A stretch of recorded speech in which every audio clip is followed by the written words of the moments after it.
Hello बच्चों, आज हम लोग देखेंगे क्या। आज हम लोग को देखना है अरिथमेटिक प्रोग्रेशन से संबंधित कुछ क्वेश्चन, ठीक है। और क्वेश्चन देखने के साथ साथ हम लोग समझ लेंगे कि कैसे इसको लगाया जाता है, कोई भी कंफ्यूजन इसमें नहीं होना चाहिए। तो सबसे पहला क्वेश्चन देखते हैं। Question number first, the sum of 5th and 9th term of an AP is 72।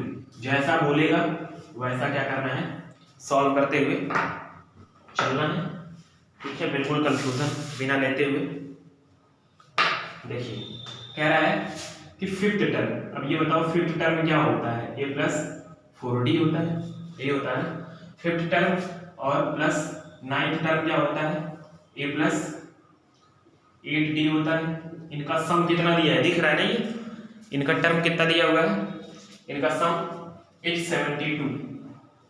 इसको सॉल्व करोगे तो क्या आ जाएगा, 2a plus 12d equal to 72। इसको 2 से डिवाइड कर दो तो हो जाएगा a plus 6d equal to 36। ये हो गया इक्वेशन नंबर फर्स्ट, ठीक है। पहला क्वेश्चन हम लोग लगा रहे हैं। उसके बाद हम देखेंगे नेक्स्ट क्वेश्चन। इसमें क्या दिया है, सॉरी नेक्स्ट क्वेश्चन आगे क्या दिया है, एंड कह रहा है sum of 7th and 12th term is 96। 7th term क्या होगा, a plus 6d plus a plus 12 term कौन सा होगा, 11d equal to 97। a plus a क्या हो जाएगा, 2a, 11 और 6 क्या हो जाएगा, 17d इक्वल टू 97, ठीक है। ये आपका हो गया question number, equation number second. अब ये बताओ, आपने पढ़ लिया है क्या, टू वेरिएबल के इक्वेशंस सॉल्व करने का तरीका। अब चाहे इसको आप एलिमिनेशन मेथड से सॉल्व करिए, चाहे किससे, एलिमिनेशन से या सब्स्टिट्यूशन विधि से, ठीक है। या तो क्रॉस मल्टीप्लिकेशन से भी आप कर सकते हो, जिससे आप इच्छा करें तो इन दोनों को सॉल्व करके आप खुद से करिएगा, मैं नहीं बताऊंगा, ठीक है। आप खुद से सॉल्व करके कमेंट में आप बताइएगा कि इसका आंसर कितना आया, ठीक है। तो मैं बताऊंगा सही है या गलत, ठीक है ना। अगला क्वेश्चन देखते हैं, सेकंड क्वेश्चन। इस टाइप का जो भी क्वेश्चन आएगा, इस टाइप का सबको हमको इसी तरीके से करना है। अगला दिया है, find the sum of all 3 digit natural number which are divided by 7। बहुत अच्छा क्वेश्चन, बहुत ही अच्छा और प्यारा क्वेश्चन। देखिएगा आप लोग, कह रहा है कि उन सभी नंबर्स का सम निकालो जो 7 से डिविजिबल हो, और कैसा नंबर होना चाहिए, 3 डिजिट का नंबर। अब एक चीज बताओ, सबसे पहले तो हमको ये पता लगाना पड़ेगा कि 7 से कौन कौन सा ऐसा नंबर होता है 3 डिजिट का जो डिविजिबल होता है, ठीक। तो हम क्या देख रहे हैं कि 100 से शुरू होता है 3 डिजिट का नंबर, और कहां तक जाता है, 999 तक जाता है, ठीक है। 100 से शुरू होके 999 तक जाता है। तो पहले हमको ये पता लगाना पड़ेगा कि 100 7 से डिविजिबल है या नहीं, या 100 के बाद कौन सा नंबर 7 से डिविजिबल होगा, ठीक है। तो 100 जो है वो तो 7 से डिविजिबल नहीं होगा, आपको पता है। 101 पे आएंगे, वो भी नहीं होगा। 102, 103, 104, आप आओगे कहां पे, 105 पे। ये पहला नंबर ऐसा होगा जो 7 से डिविजिबल होगा। एक चीज मैं आपको बता दूं कि 7 से डिविजिबिलिटी चेक करने का जो सबसे आसान तरीका होता है, ठीक है, 105, इसके फर्स्ट डिजिट वाले नंबर का क्या करते हैं, डबल करते हैं। कितना आ गया, 10, ठीक है। अब रिमेनिंग नंबर जो बचा हुआ नंबर क्या है, 10 में से 10 को क्या करेंगे, -0 आ जाएगा। जो आएगा वो अगर 7 से डिविजिबल है, 0 7 से डिविजिबल है नहीं, 7 0 का 0 होता है, ठीक है। तो ये नंबर भी क्या हो जाएगा, 7 से डिविजिबल हो जाएगा, ठीक। या एक तरीका और है क्या, 7 से आप 100 को डिवाइड करो, क्या हो जाएगा, 7 1 जा 7, 3 बचा 0, 28, ठीक है। मतलब क्या बच रहा है यहाँ पे, 2 रिमाइंडर बच रहा है।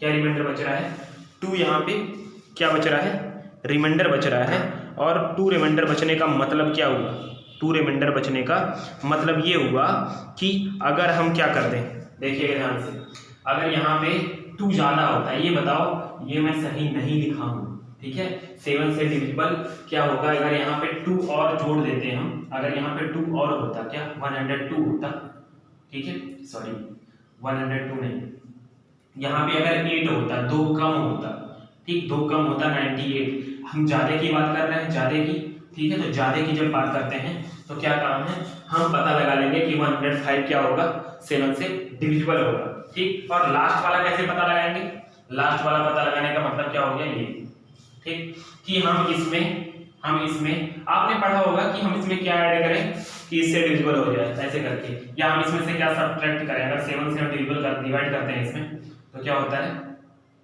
7 से डिवाइड करो, 7 1 7, 2 बचा, 7 4 28, 1 बचा 5। मतलब अगर 5 कम होता, 5 कम होने का मतलब अगर इसमें से 5 माइनस कर दें तो कितना हो जाएगा, 194 होगा कि नहीं, 94 194 हो जाएगा। और अगर ये 94 होता तो यहाँ पे क्या होता, 4 और ये पूरा क्या हो जाता, डिविजिबल हो जाता, ठीक है। तो हमने ये पता लगा लिया कि 3 डिजिट का सबसे बड़ा छोटा नंबर कौन सा होगा जो 7 से डिविजिबल होगा, और सबसे बड़ा नंबर कौन सा होगा। और अगर ये अरिथमेटिक प्रोग्रेशन में इसके बाद तो आपको पता हो जाएगा, 7 7 ऐड करते चले जाओ, 7 5 12 12 7 19, ये डॉट ये नंबर हो गए। तो ये आपका किस में हो गया, अरिथमेटिक प्रोग्रेशन में, एपी में हो गया, ठीक। अब आपसे पूछ रहा है कि इस नंबर्स को क्या करना है, इस नेचुरल नंबर्स को, नेचुरल नंबर बोला था भाई, ठीक, इस नेचुरल नंबर्स को क्या करना है, ऐड करना है, इनका क्या निकालना है, सम।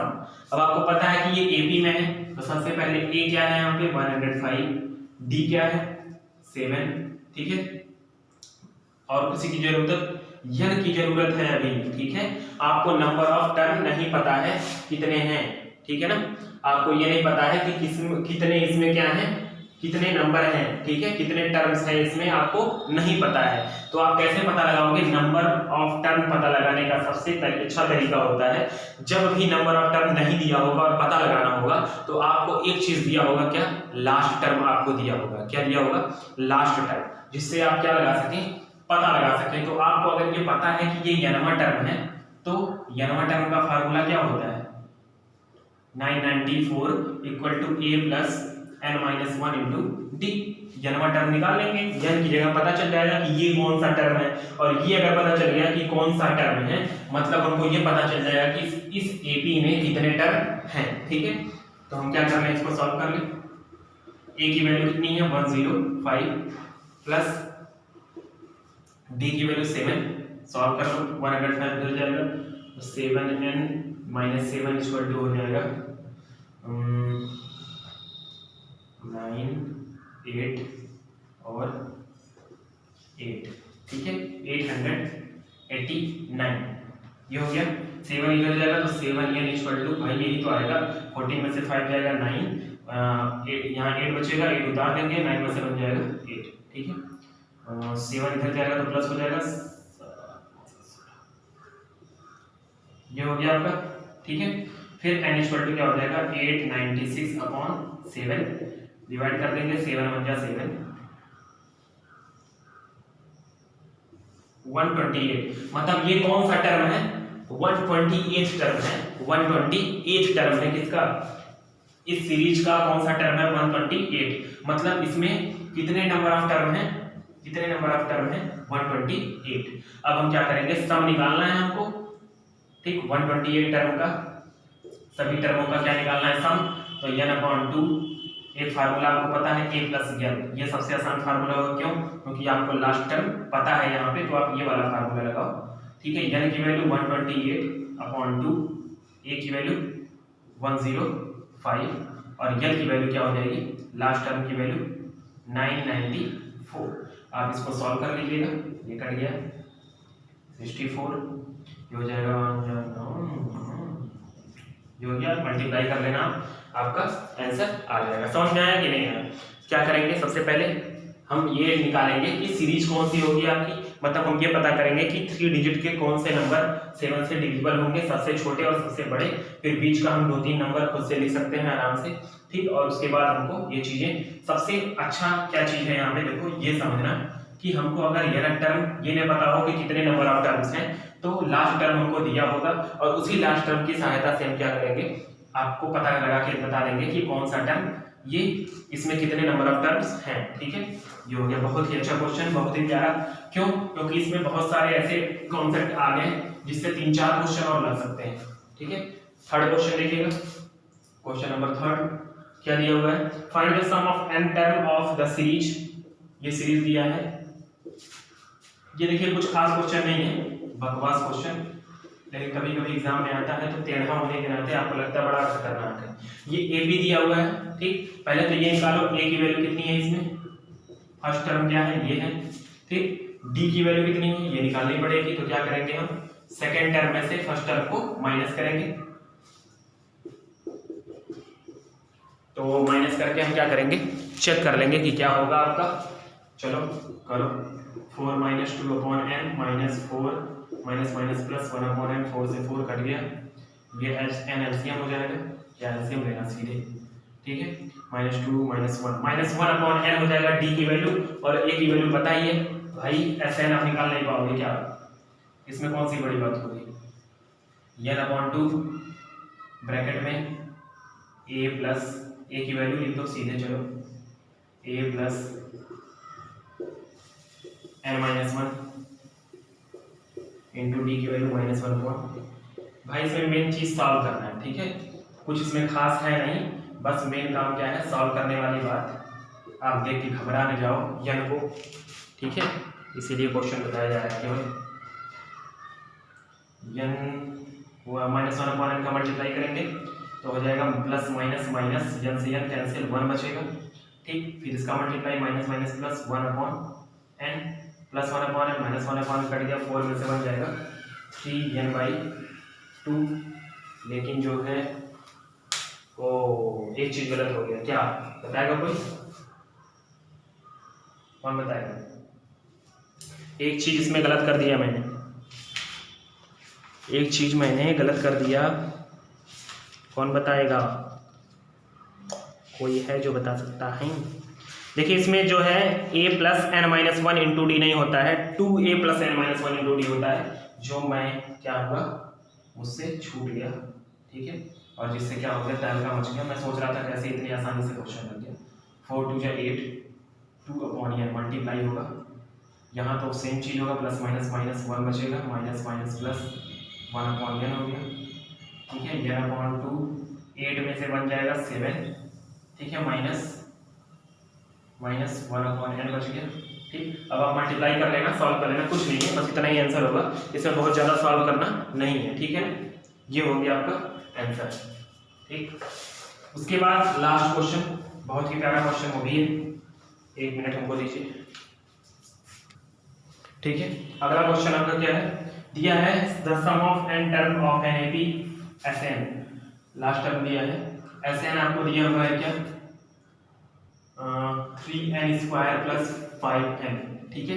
ये जब दिया होगा और आपसे पूछ रहा है कि इस ये जो AP होगा जिसका ये सम दिया हुआ है, ठीक, तो 164 इस AP का कौन सा टर्म होगा, ठीक है। इस AP का 164 कौन सा टर्म होगा। तो सबसे पहले काम तो ये करना पड़ेगा, हमको AP पता करना पड़ेगा कि आखिर ये AP है कौन सा, ठीक, AP है क्या, ठीक। तो पहले हमको सम दिया हुआ है, तो हम क्या करेंगे, खुद से 1 लिख देंगे पहला टर्म निकालने के लिए, 1 का स्क्वायर प्लस 5 इंटू 1, तो क्या आ जाएगा, S1 equal to 3 plus 5 into 1 5 3 8। S1 का मतलब क्या हुआ कि पहले टर्म का सम। अब बताओ पहले टर्म का सम बोलो या पहला टर्म बोलो, कोई कंफ्यूजन दोनों में। जैसे मैं आपसे बोलूं कि ये सीरीज लिखी हुई है, ये 1 2 3 4, ठीक, मैं बोलूं इसमें पहले टर्म का सम बताओ, तो पहले टर्म का सम क्या होगा, पहला टर्म ही तो होगा, मतलब S1 जो आ रहा है आपका वही क्या होगा, A होगा इसका 8, A क्या आ गया 8, ठीक। अगर हम S2 निकालेंगे, S2 का मतलब क्या हो गया कि फर्स्ट और सेकंड दोनों टर्म का सम, ठीक है।